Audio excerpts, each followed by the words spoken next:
दोस्तों, study for goals में आप सबों का स्वागत है। ये है खाकी वर्दी का जुनून बैच। मैं हूँ आपका दोस्त विजय और मैं आप लोगों को मैथमेटिक्स पढ़ा रहा हूँ। मैथमेटिक्स में हम लोग नंबर सिस्टम पढ़ रहे हैं और ये नंबर सिस्टम का तीसरा क्लास है। इससे पहले अगर आप 2 क्लास नहीं देखे हैं, 2 क्लास का वीडियो लेक्चर नहीं देखे हैं तो अवश्य ही देख लें, क्योंकि उसमें मैंने बहुत ही इम्पोर्टेंट टॉपिक को समझाया है, अच्छे से कॉन्सेप्ट सारे समझाए हैं और कुछ क्वेश्चन भी करवाए हैं। वो सब वीडियो को देख के आप और भी प्रैक्टिस कर सकते हैं।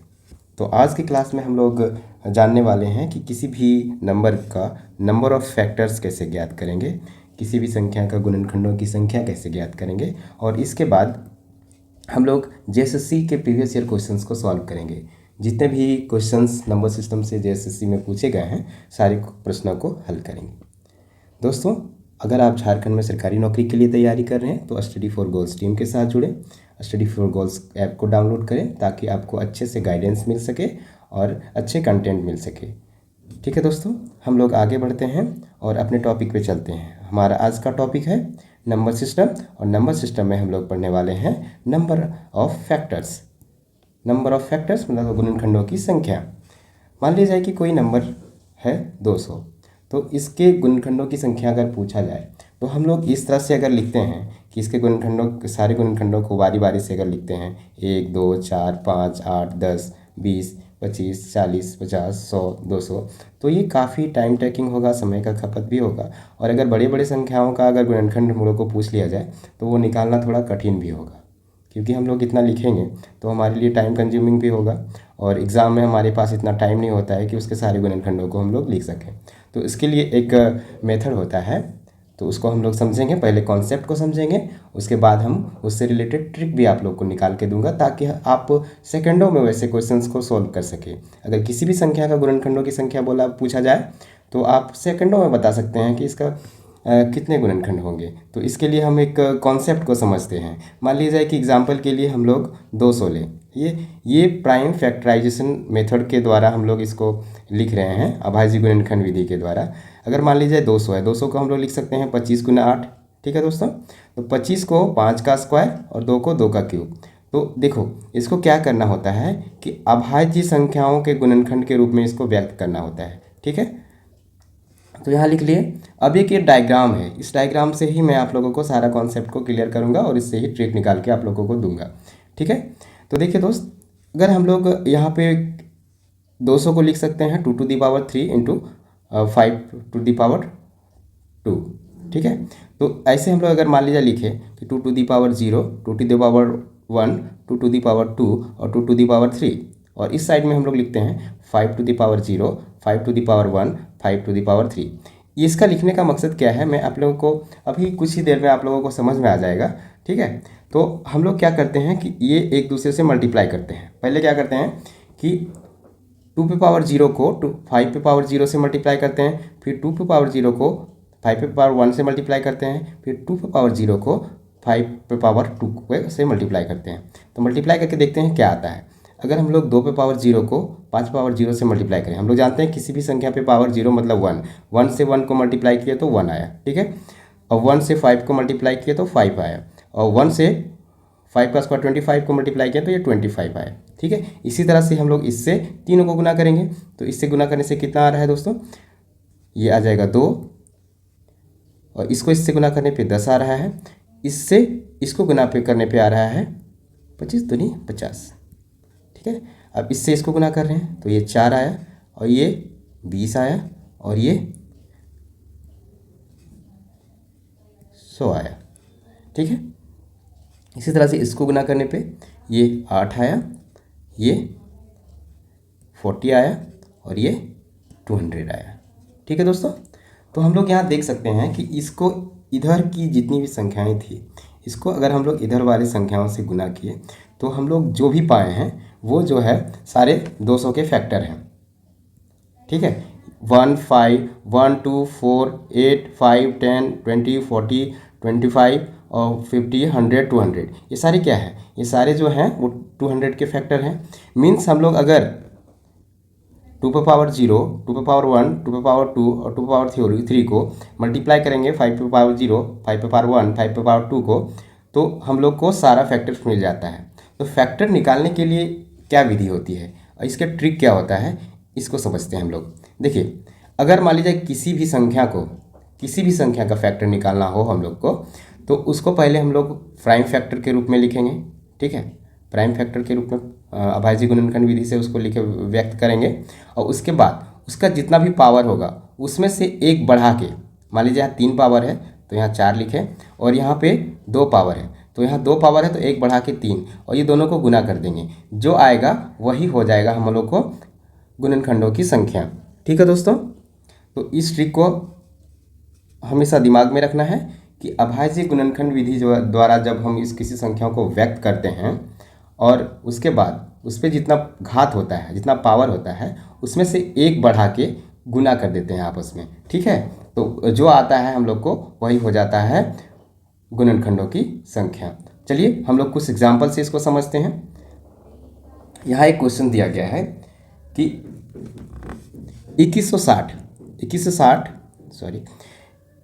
2160 के गुणनखंडों की संख्या ज्ञात करें और सम और विषम गुणनखंडों की संख्या भी ज्ञात करें। तो पहले हम लोग इसके गुणनखंडों की संख्या ज्ञात करते हैं, उसके बाद इसके सम और विषम गुणनखंडों के बारे में भी जानते हैं। तो दोस्तों 2160 को हम लोग सबसे पहले क्या करेंगे, इसको हम लोग प्राइम फैक्टराइजेशन विधि द्वारा व्यक्त करेंगे। ठीक है, तो हम लोग इसको लिख सकते हैं, हम लोग जानते हैं 216 क्या होता है, 6 का क्यूब होता है, तो हम लोग लिख सकते हैं 6 गुना 6 गुना 6 और गुना 10। ठीक है, अब इसको हम एकदम सिंपल विधि से बता रहे हैं ताकि हर स्टूडेंट को ये समझ में आ जाए। 2 गुना 3, 2 गुना 3, 2 गुना 3 और 2 गुना 5। देखिए ये सारे अभाज्य संख्या हैं, तो ये अभाज्य गुणनखंड हो गया। इसको हम लोग लिख सकते हैं 2 पे पावर 4 गुना 2 पे पावर 3 गुना 5 पे पावर 1। तो हम लोग क्या सीखे थे कि गुणनखंडों की संख्या क्या होती है।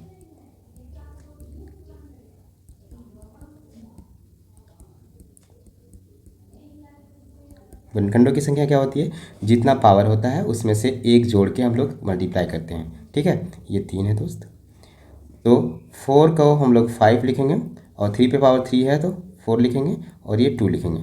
तो इसका कितना आ जाएगा, ये आ जाएगा 40। ठीक है, तो अगर पूछा जाए कि 2160 का टोटल नंबर ऑफ फैक्टर्स कितना होगा तो वो होगा 40। ठीक है, अगर हम लोग को इसी में से सम गुणनखंड निकालना है, ठीक है, तो सम गुणनखंड के लिए हम लोग क्या करते हैं समझते हैं। एक कॉन्सेप्ट को समझ जाने के बाद सारी प्रॉब्लम को हम लोग सेकंडों में हल कर सकते हैं। सम गुणनखंड के लिए क्या करेंगे, हम लोग जानते हैं कि सम संख्याएं जो होती है वो 2 के मल्टीपल में होती है, तो हम लोग 2 को बाहर कर लेंगे। ठीक है, 2 को कॉमन लेके बाहर कर लेंगे, तो ये मेरा कितना आ जाएगा 2 to the power 3 into 3 to the power 3 into 5 to the power 1। ठीक है, तो अब हम लोग जानते हैं कि गुणनखंडों की संख्या ज्ञात करने के लिए क्या करना होता है कि जितना भी पावर होता है उसमें से एक बढ़ा के हम लोग गुना कर देते हैं। तो ये हो गया 4 गुना 4 गुना 2, तो ये कितना आ रहा है 32 आ गया। मतलब सम गुणनखंड कितना होगा 32 होगा। इसी तरह से विषम गुणनखंड क्या होता है, हम लोग जानते हैं कि विषम गुणनखंड है मतलब वो 2 का मल्टीपल नहीं है। ठीक है, उसमें कोई भी 2 से कोई मल्टीप्लिकेशन नहीं है, तो हम लोग क्या करेंगे कि ये जो है हम लोग 2160 को अभाज्य गुणनखंड के रूप में इसको हम लोग लिखे हैं 2 to the power 4 3 into 5 to the power 1।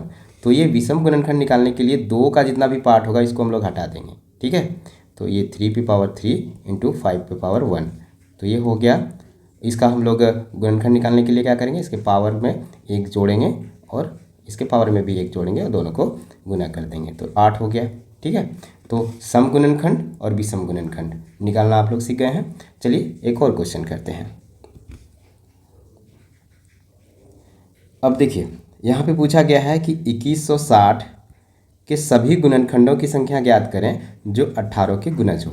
ठीक है, तो हम लोग जानते हैं 2160 को हम लोग लिख सकते हैं इस तरह से 2 to the power 4 into 3 to the power 3 into 5 to the power 1। ठीक है, तो 18 से गुणज गुणनखंड के लिए क्या करना होता है, 18 से गुणज गुणनखंड, इसके लिए क्या करना होता है कि हम लोग को इसको 18 का मल्टीपल में बनाना है। तो 18 का मल्टीपल में बनाने के लिए हम लोग को क्या करना होगा, 2 गुना 9 लिख सकते हैं। 9 मतलब 3 का स्क्वायर, ठीक है। तो अगर 2 गुना 3 स्क्वायर हम लोग कॉमन ले लिए तो बाकी हम लोग इसमें कितना कितना बच गया, 2 to the power 3 into 3 to the power 1 into 5 to the power 1। अब ये गुणनखंड की संख्या ज्ञात करना है जो 18 के गुणज हो, ठीक है। तो इसके लिए क्या करेंगे हम लोग, जो अंदर में बच गया है ब्रैकेट के अंदर में, उसमें से 2 पे पावर 3 है तो 4 लिखेंगे, 3 पे पावर 1 है तो 2 लिखेंगे, 5 पे पावर 1 है तो 2 लिखेंगे, और ये तीनों को मल्टीप्लाई कर देंगे। 4 दूनी 8, 8 दूनी 16, ठीक है। ये हो गया मेरा आंसर। बहुत ही इजी है, बस कॉन्सेप्ट को समझना है, ट्रिक को समझना है कि हम लोग गुणनखंड निकालने के लिए क्या करते हैं। पहले जो हम लोग उसको प्राइम फैक्टर में लिखते हैं, उसके बाद लिखने के बाद क्या करते हैं, जो उसमें पावर होता है उसमें एक बढ़ा के हम लोग गुना कर देते हैं, ठीक है। चलिए एक और क्वेश्चन करते हैं। सेम क्वेश्चन है कि अगर 2160 में ऐसे गुणनखंड की संख्या ज्ञात करना है जो 60 का गुणज हो, तो हम लोग 2160 को हम लोग लिखते हैं इस तरह से, 2 to the power 4 into 3 to the power 3 into 5 to the power 1, ठीक है। तो 60 की गुणज मतलब 60 को बाहर कर देना है, बाकी को हम लोग अंदर ब्रैकेट के अंदर रखेंगे।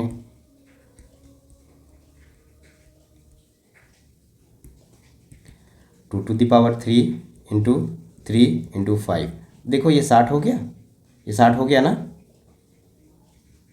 8 या 24, सॉरी 2 टू पे स्क्वायर, तो 4 या 12, 12 पचे 60।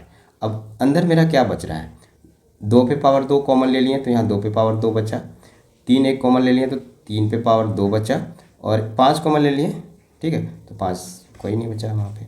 अब हम लोग इसमें गुणनखंडों की संख्या ज्ञात करना है, तो 2 पे पावर 2 है तो यहाँ 3 लिखेंगे, गुना 3 पे पावर 2 है तो यहाँ 3 लिखेंगे, तो इसे हो जाएगा 9 मेरा आंसर हो जाएगा। मतलब जो 60 के गुणज हैं वैसे गुणनखंड कितने होंगे, 9 होंगे। एक और एग्जाम्पल के ज़रिए हम लोग इसको और अच्छे से समझते हैं कि अगर मान लीजिए कि दिया गया है कि 105 10,500 के गुणनखंड की संख्या ज्ञात करना है हम लोग को, ठीक है, के गुणनखंडों की संख्या ज्ञात करना है। तो इसके लिए क्या करेंगे हम लोग, 10,500 को ऐसे लिख सकते हैं, 15 गुना 7 गुना 100 लिख सकते हैं ना। अब इसको अभाज्य गुणनखंड में हम लोग व्यक्त करेंगे, देखते हैं कैसे होता है। 5 गुना 3 15 को लिखें हम लोग, ये 7 को लिखें, और इसको लिख सकते हैं 2 गुना 5 है ना, 5 गुना 2, ठीक है। तो यहाँ पे हम लोग ऐसे लिख सकते हैं 2 to the power 2 into 3 to the power 1 into 5 to the power 3 into 7 to the power 1। ये काफ़ी बेसिक चीज़ है, इसमें किसी को दिक्कत नहीं होनी चाहिए, ठीक है। अब इसका अगर टोटल नंबर ऑफ फैक्टर्स निकालना है तो हम अभी तक आप लोगों को क्या समझा रहा हूँ कि जो पावर होते हैं, ठीक है, उसमें से एक बढ़ा के, मान ली 2 के पावर 2 है तो यहाँ 3 होगा, 3 पे पावर 1 है तो यहाँ 2 होगा, 5 पे पावर 3 है तो यहाँ 4 होगा, और 7 पे पावर 1 है तो यहाँ 2 होगा, और इसका मल्टीप्लिकेशन से जितना भी आएगा वही होगा इसका नंबर ऑफ फैक्टर्स, मतलब गुणनखंडों की संख्या। तो ये कितना आ रहा है, 48। तो इसके कितने फैक्टर्स होंगे, 48 फैक्टर्स होंगे। चलिए दोस्त आगे बढ़ते हैं। मान लीजिए जाए कि अभी तक हम लोग पढ़े कि नंबर ऑफ फैक्टर्स कैसे निकालते हैं, ठीक है। अब हम लोग आगे जानते हैं कि अगर सारे फैक्टर्स का जोड़ पूछ दिया, गुणनखंडों का योग पूछ दिया, तो उसको कैसे निकालेंगे। चलिए ये और भी इजी है, अच्छे से समझते हैं। तो अगर सम ऑफ फैक्टर्स पूछ दिया, मतलब गुणनखंडों का योग पूछा, तो हम लोग क्या करेंगे।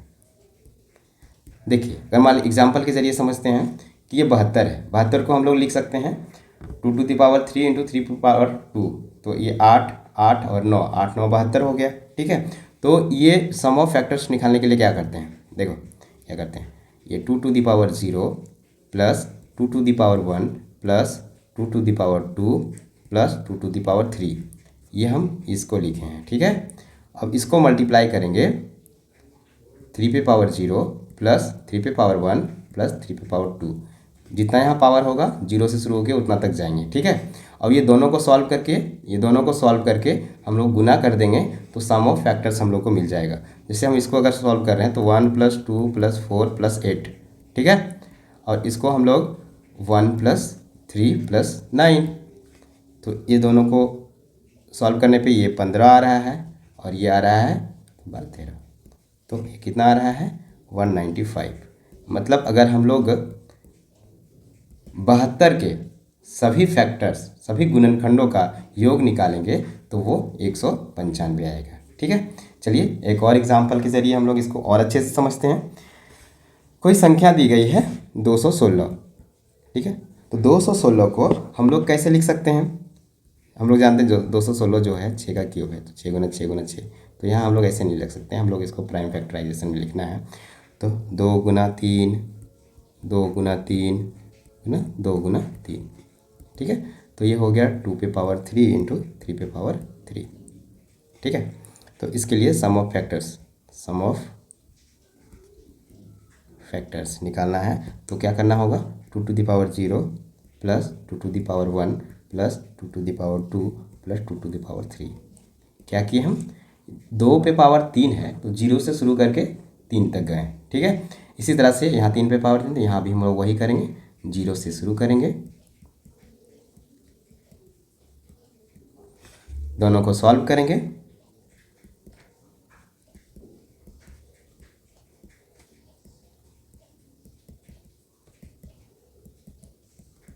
सॉल्व किए, ठीक है।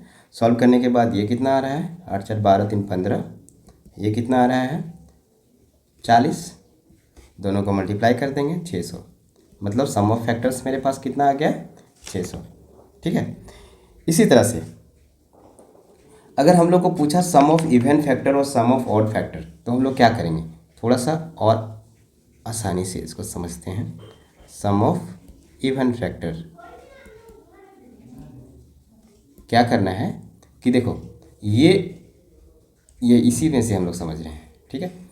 अगर हम लोग इसको इवन फैक्टर्स निकालना है तो इवन फैक्टर्स के लिए हम लोग को क्या करना होगा, 2 ^ 0 कितना होता है 1 होता है, ठीक है। तो इसमें से सब 2 का मल्टीपल है, लेकिन ये 2 ^ 0 नहीं है, तो ये 2 ^ 0 को हम लोग को हटा देना होगा, ठीक है, ताकि ये जो है इवन संख्या का मल्टीपल इवन ही होता है, ठीक है। तो इसीलिए हम लोग 2 ^ 0 को हटा देंगे। यहाँ होगा 2 ^ 1 2 ^ 2 2 ^ 3, और इसको गुना कर देंगे 3 ^ 0 3 ^ 1, ठीक है। अब इसको सॉल्व करने पे कितना आ जाएगा 2 + 4 + 8 गुना 1 + 3 + 9 + 27, तो ये आ जाएगा 14 और ये आ जाएगा 40, आ जाएगा 560, जो कि मेरा आंसर हो गया। मतलब सम फैक्टर्स के अगर हम लोग सम ऑफ इवन फैक्टर्स बोला गया तो ये आ जाएगा, ठीक है। और अगर सम ऑफ ऑड फैक्टर्स बोल दिया तो हम लोग कैसे निकालेंगे,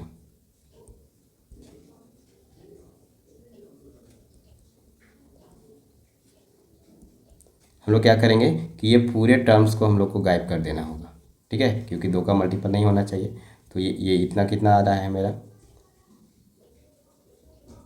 40, ठीक है। इसको सॉल्व किया था ना 40 आया था ना, तो ये 40 आ गया। चलिए एक आप लोग के लिए हम होमवर्क दे रहे हैं, इसका आंसर कमेंट सेक्शन में करना है कि 2160 कोई संख्या है तो इसके सम ऑफ फैक्टर्स मतलब गुणनखंडों का योग कितना होगा, सम गुणनखंडों का योग कितना होगा और विषम गुणनखंडों का योग कितना होगा, ये आप लोगों को करके कमेंट सेक्शन में इसका आंसर देना है, ठीक है दोस्तों। चलिए आगे बढ़ते हैं। अब हम लोग पढ़ते हैं कि sum of reciprocal of factors of a number, मतलब किसी संख्या के गुणनखंडों का व्युत्क्रमों का योग, मतलब उसका अगर किसी संख्या को उल्टा कर दिए तो उसके व्युत्क्रम हो गया, ये रेसिप्रोकल हो गया, तो उसका योग कितना होगा, तो उसको हम लोग समझते हैं। मान लीजिए कि कोई संख्या है 24, हम लोग जानते हैं कि 24 के गुणनखंड क्या क्या होते हैं, 1 होते हैं, 2 होते हैं, 3 4 6 8 12 और 24, ठीक है। और इसको अब हम लोग क्या करते हैं कि इसको व्युत्क्रम मतलब रेसिप्रोकल करने पे क्या हो जाएगा 1/1 प्लस व्युत्क्रमों का योग हम लोग निकालें 1/2 प्लस 1/3 प्लस 1/4 प्लस 1/6, ये प्लस है 1/8 प्लस 1/12 प्लस 1/24। इसका एलसीएम लेंगे तो कितना आ जाएगा दोस्त? 24 आ जाएगा। और ये यहाँ आ जाएगा ऊपर 24 plus 12 plus 8 plus 6 plus 4 plus 3 plus 2 plus 1। ठीक है, तो ये देखो ऊपर क्या आ गया, सम ऑफ फैक्टर्स आ गया। हम अभी फॉर्मूला बना रहे हैं। और नीचे क्या आ गया? 24 क्या है? नंबर है। तो अगर किसी भी संख्या का गुणनखंडों का व्युत्क्रम का योग, मतलब sum of reciprocal of factors of a number पूछा जाए, तो उसके लिए फॉर्मूला क्या होता है कि उस फैक्टर्स का योग डिवाइडेड बाय नंबर। ठीक है, मतलब गुणनखंडों की संख्या और उसको भाग दे देना है संख्या से। ठीक है, तो ये हो गया मेरा फॉर्मूला। इसको आप दिमाग में रखेंगे। और एक क्वेश्चन करते हैं हम लोग 360, इसका बताना है कि sum of reciprocal of factors कितने होंगे, मतलब गुणनखंडों के व्युत्क्रम के योग कितने होंगे। ठीक है, तो इसके गुणनखंड, इसको हम लोग कैसे व्यक्त कर सकते हैं? इसको लिख सकते हैं 36 × 10। तो 36 को लिख सकते हैं 2⁻3 8 इंटू 3⁻2 इंटू 5। इसको हम ऐसे लिखें, देखो 6 × 6 लिख दिए, 5 × 2 लिख दिए, इसमें 2 × 3 है, इसमें 2 × 3 है, तो हम लोग इसको ऐसे लिख सकते हैं। ठीक है, तो इसका व्युत्क्रम का योग हम लोग को निकालना है। तो हम लोग क्या करेंगे, पहले इसका सम ऑफ फैक्टर्स निकालेंगे और उसके बाद इससे इसको डिवाइड कर देंगे। तो सम ऑफ फैक्टर्स हम लोग निकालना जानते हैं। 2⁻3 है तो इसको कैसे लिखेंगे हम लोग? 2⁻0 2⁻1 2⁻2 प्लस 2⁻3। इसको गुना किससे करेंगे? अब यहाँ 3 को लिखेंगे, 0 से स्टार्ट करेंगे और जितना पावर उतना तक जाएंगे। और फिर 5 को वैसे ही लिखेंगे। ठीक है, ये हम लोग सम ऑफ फैक्टर्स निकालने जान गए और संख्या से इसको डिवाइड कर देंगे। तो ये कितना आ रहा है, इसको सॉल्व कीजिए। ये सॉल्व करने पे आ रहा है 8 4 12 3 15, और ये आ रहा है 9 3 12 13, और ये आ रहा है 6, और इसको 360 से डिवाइड करेंगे। ये आ गया 90 × 13 डिवाइडेड बाय 360। ठीक है, 9 × 4 = 36, काटने पे आ गया ये 3.25। ये हो गया मेरा आंसर। तो इस तरह से हम लोग किसी भी संख्या के फैक्टर्स के रेसिप्रोकल का सम भी निकाल सकते हैं। ठीक है, आप और भी क्वेश्चन इससे प्रैक्टिस कीजिएगा। आप जिस रेफरेंस बुक को फॉलो कर रहे हैं उसमें इससे रिलेटेड प्रॉब्लम मिल जाएंगे। ये एसएससी सीजीएल में पूछा गया एक क्वेश्चन है। ठीक है, अब एक आगे चलते हैं और एक डिफरेंट टाइप का क्वेश्चन करते हैं। ये भी एसएससी सीजीएल में पूछा गया क्वेश्चन है। अगर इस तरह का कोई संख्या दिया गया हो, ठीक है, n = 4⁻11 + 4⁻12 4⁻13 और 4⁻14। ठीक है, और उसमें से पूछा जाए नंबर ऑफ फैक्टर्स कितना होगा, तो उसके लिए क्या करना है, देखिए इस तरह के सारे क्वेश्चन पे ये ट्रिक अप्लाई होगा। ट्रिक नहीं, कॉन्सेप्ट है। सबसे जो स्मॉलेस्ट नंबर होगा उसको कॉमन ले लेंगे। 4⁻11 को कॉमन लिए तो यहाँ 1 बचा, यहाँ 4 बचा, यहाँ 4 पे स्क्वायर बचा और यहाँ 4 पे क्यूब बचा। ठीक है, कोई दिक्कत नहीं होनी चाहिए इसमें। अब इसको हम लोग सॉल्व करेंगे। इसको लिख सकते हैं 2⁻2, मतलब 2⁻22 हो गया ये। ठीक है, अब इसको हम लोग लिख सकते हैं, इसको सॉल्व करने पे कितना आएगा, 64 85 आया। सॉल्व करके देखिए 85 आ रहा है। ठीक है, कैलकुलेशन को फास्ट कीजिए। 2⁻22 इंटू 5 इंटू 17, ये प्राइम फैक्टर में हम लोग इसको लिख दिए। अब हम लोग जानते हैं नंबर ऑफ फैक्टर्स क्या होता है, इसके जितने पावर हैं उसमें से एक जोड़ के, इसके जितने पावर है उसमें एक जोड़ के, इसके जितने पावर है उसमें एक जोड़ के मल्टीप्लाई करेंगे, नंबर ऑफ फैक्टर्स आ जाएगा। ये कितना आ रहा है, 92 आ रहा है।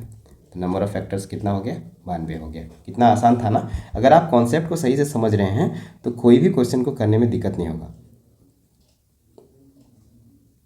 चलिए आगे बढ़ते हैं।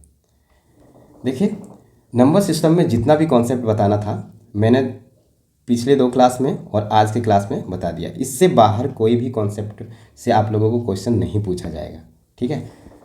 अगर आप इतना कॉन्सेप्ट को अच्छे से समझ रहे हैं तो आप नंबर सिस्टम के लगभग सारे प्रॉब्लम को सॉल्व कर सकते हैं। कुछ में कॉमन सेंस लगाना होता है और बेसिक कैलकुलेशन करना होता है, तो उसके लिए आप लोग तैयार रहिएगा। ज़्यादा प्रैक्टिस करने से वो भी ठीक हो जाएगा।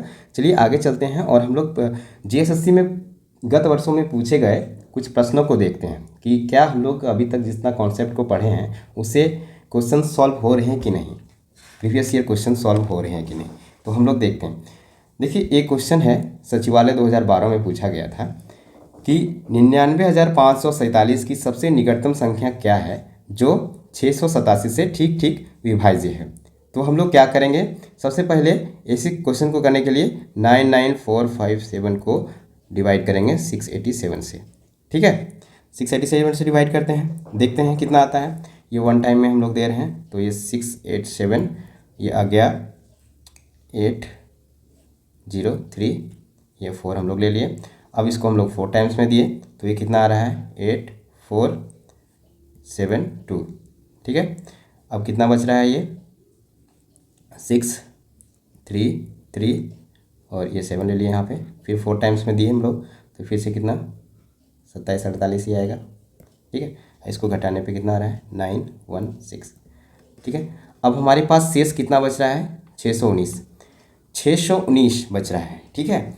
अब हम लोग को पूछा गया है कि निकटतम संख्या जो 687 से ठीक ठीक विभाज्य हो जाए। तो इसके लिए क्या करना होगा, हम लोग को 99,547 में से इसको घटा देना होगा। ये हम लोग रिमाइंडर थ्योरम में ऑलरेडी पढ़ चुके हैं। तो हमारे पास क्या बच रहा है,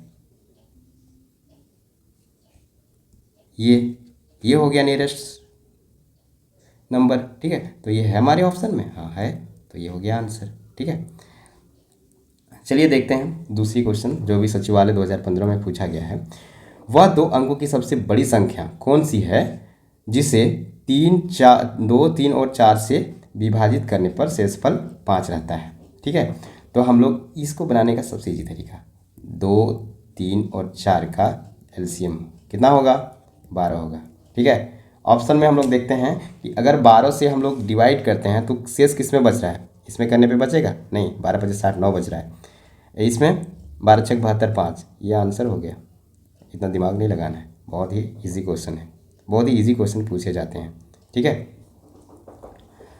देखो अब आगे का एक क्वेश्चन है, ये विशेष शाखा आरक्षी 2019 में पूछा गया था जीएसएससी के पेपर में कि भाग के एक प्रश्न में जिसका शेष शून्य है, शेष कितना है शून्य है, एक अभ्यर्थी ने भाग के लिए 21 के स्थान पे 12 ले लिया, उसके द्वारा प्राप्त भागफल 42 है, सही भागफल ज्ञात करें। तो हम लोग क्या पढ़े हैं कि भाज्य इक्वल टू सॉरी दोस्तों, भाज्य इक्वल टू भाजक गुना भागफल प्लस शेष, ठीक है। तो 12 से डिवाइड किया, ठीक है, तो कितना भागफल आया 42 आया, शेष 0 आया, मतलब भाज्य कितना हो गया मेरा 504। और 504 को हम लोग 21 से डिवाइड, सही संख्या से डिवाइड करेंगे तो मेरा भागफल कितना आ जाएगा, इस शेष को काटते हैं, इस शेष को काटते हैं तो ये कितना आएगा 21 दूनी 42, 21 चौक 84, 24 बार में कट गया। तो हमारा सही भागफल क्या है, सही भागफल है हमारा 24। कितना आसान क्वेश्चन पूछा जाता है एग्जाम में, बस आप प्रैक्टिस करते रहिए। देखिए ये संख्या है, ये क्वेश्चन है, कितना आसान क्वेश्चन है। 2 क्रमिक विषम संख्याओं का योग 72 है, दूसरी विषम संख्या, एक तो कन्वेंशनल मेथड से हम लोग मान लीजिए कि पहली विषम संख्या है, दूसरी विषम संख्या कितनी होगी, 2 अंकों का अंतर पे आता है, ठीक है। 2x = 70 तो x = 35, तो दूसरी विषम संख्या कितनी हो जाएगी, +2 कर देंगे, ये हो जाएगा, ठीक है। ये क्वेश्चन है कि 1000 में जोड़ी जाने वाली सबसे छोटी संख्या क्या है ताकि 45 से योग पूरी तरह से विभाज्य हो जाए। तो क्या करना है कि 45 से हम लोग को 1000 को भाग दे देना है, कितना बार में 2 बार में 90, फिर कितना बार में 2 बार में, फिर 90, कितना बच रहा है 10, ठीक है। तो हम लोग को क्या करना है कि कौन सी संख्या जोड़ी जाए ताकि वो 45 से पूरी तरह से विभाजित। तो इसमें 10 में हम लोग क्या जोड़ेंगे, 35 जोड़ेंगे तो 45 आ जाएगा, वो भाग हो जाएगा फिर से। ठीक है, आंसर आ गया, 35 आंसर होगा इसका। चलिए आगे बढ़ते हैं। एक क्वेश्चन है कि किसी संख्या में से उसका 107 हिस्से 1/7 हिस्सा उसके 11वें हिस्से से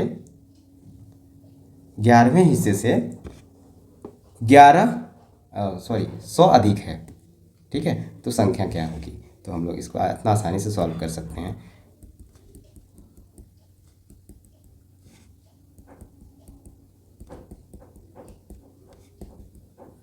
ये आ जाएगा 4x, इधर आएगा 1177, 4 से 25 बार में 77 गुना 25 आंसर हो जाएगा। x इक्वल हो जाएगा 925। ये आंसर हो गया। कितना आसान था। ठीक है, अब देखिए ये क्वेश्चन है, कितना आसान क्वेश्चन है और ये झारखंड एसआई 2017 में पूछा गया है।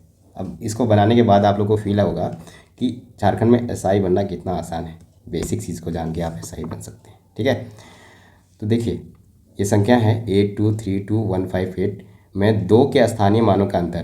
तो इसका स्थानीय मान कितना होगा, 2, कितना जीरो होगा इस पर, 1 2 3 4 5। ठीक है, अब इसका स्थानीय मान कितना होगा, दोनों को घटाने पे कितना आ रहा है,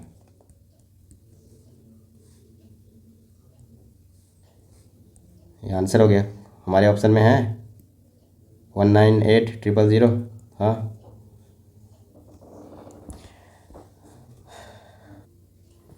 चलिए आगे बढ़ते हैं। और झारखंड एसआई 2017 में पूछा गया एक और बहुत ही सरल क्वेश्चन को हम लोग सॉल्व करते हैं। ठीक है, 9 से भाग देने पर शेषफल 8 बचता है। किसी संख्या को 9 से भाग देने पर शेषफल 8 बचता है, तो उससे दुगनी संख्या को 4 से भाग देने पर कितना शेषफल बचेगा।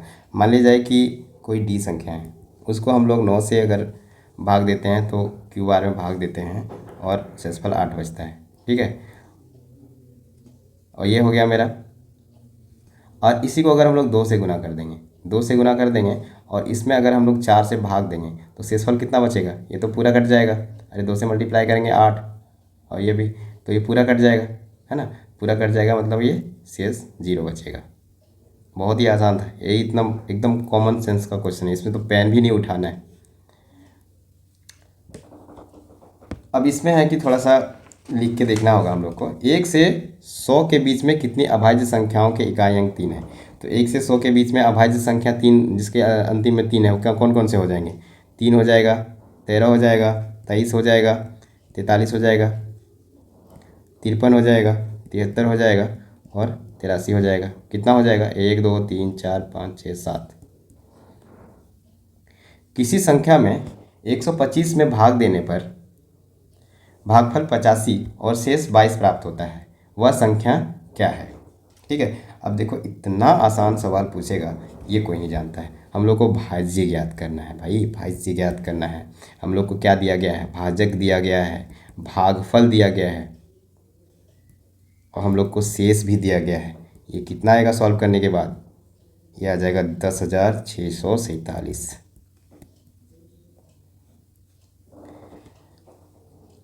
ये क्वेश्चन है 3 7 11, ये जो है अर्थमेटिक प्रोग्रेशन में है, समांतर श्रेणी में है, जिसका कॉमन डिफरेंस जो है वो 4 है। ठीक है, और उसका सम क्या होता है हम लोग जानते हैं, SN = n/2 2a + n-1 × d। ठीक है, तो हम लोग ये 80/2 करेंगे, इसको एकदम बेसिक से बता रहे हैं। 2/3 6 2/3 6 + 80 - 1 79 79 गुना 4। ठीक है, इसको सॉल्व करो, अंदर का सॉल्व करो, ये आ जाएंगे 322। ये आ जाएगा मल्टीप्लाई करने के बाद 12,880। ये आंसर हो गया। तो दोस्तों देखा आपने कि कितने आसान आसान क्वेश्चंस आते हैं एग्ज़ाम में नंबर सिस्टम से। लेकिन हाँ, नंबर सिस्टम से हर साल 3 से 4 क्वेश्चंस पूछे जाते हैं किसी भी एग्ज़ाम में। ठीक है, जितना भी कॉन्सेप्ट मैं आप लोगों को करवाया हूँ अच्छे से उनको समझिए और उससे बेस्ट क्वेश्चन को प्रैक्टिस कीजिए। मैंने प्रीवियस ईयर का लगभग सारे क्वेश्चंस को करवा दिया है, ठीक है। और भी क्वेश्चन को प्रैक्टिस कीजिए और अगर कोई डाउट होता है तो मुझसे कांटेक्ट कीजिए, ठीक है। तो अगर वीडियो अच्छा लगा हो तो लाइक कर दें, शेयर कर दें, सब्सक्राइब कर दें। हम लोग फिर मिलते हैं अगले सेशन में किसी और टॉपिक के साथ, ठीक है। तब तक के लिए अलविदा दोस्तों। Thank you for watching.